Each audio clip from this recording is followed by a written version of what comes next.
అసలే వానాకాలం మోగులు ఎప్పుడెట్లుంటదో తెలియదు. ఎంత వాన వస్తుందని చెప్పినా ఓసారి వస్తలేదు.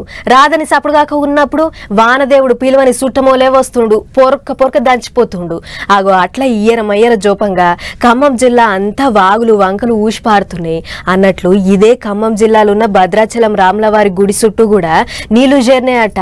మరి గుడి దిక్కు ఎట్లెట్లున్నదో ఒక్కసారి అట్లా వేసి చూసేద్దాం పార్రి. భద్రాచలం దిక్కు తెంపు లేకుండా దంచుతున్న వానలకు రాములవారి గుడి జాగ మొత్తం నీళ్ళలో మునిగింది. గుడి ముంగట ఇంకా చుట్టుపట్టు ఎక్కడ చూసినా నీళ్లే ఉన్నాయి. జోరు వానలకు వరద పారి గిట్లయింది. మొగులంతా ఎట్లెట్లనో ఉంది, జర్ర పాయలంగుండుర్రి అని అధికారులకు మంత్రులు తుమ్మల పొంగులేటి శిల్కకు చెప్పినట్లు చెప్పిర్రు. ఆయన కూడా ఇరిగేషన్ ఆఫీసర్లు మా వెనకమర్ల చెప్పుర్రి అన్నట్లే చేసిర్రు. అందుకే గుడి దిక్కు గింత ఆగమున్నది అని తీర్థావుర్రు అక్కడి పబ్లిక్.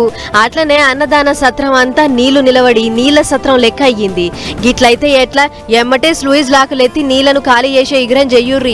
మేము ఇదివరకే చెప్పినాం కదా సోయి మీద ఉండాలే అని. ఇప్పుడు చూడుర్రి ఎంత ఆగమైంది. ఆయన మీకు పని మీద కనీస సోయి ఉండొద్దా? వచ్చిన భక్తులు గింత అవస్థ పడుతుంటే చూసుకుంటే ఎట్లుండ బుద్ధి అవుతుంది? గిదేం ఇగ్రం తప్పిన శాతలు అని అధికారులకు మంత్రులు గట్టి సురుకులే పెట్టిర్రాట. గోదావరి నది కరకట్ట స్లూయిజ్లకెంచి వాన నీళ్లను పంపు చేయకపోవడం వలన గుడి జాగంతా నీళ్లలో మునిగింది. చుట్టుపట్టున్న దుకాణాలన్నీ నీళ్లలో మునిగినాయి.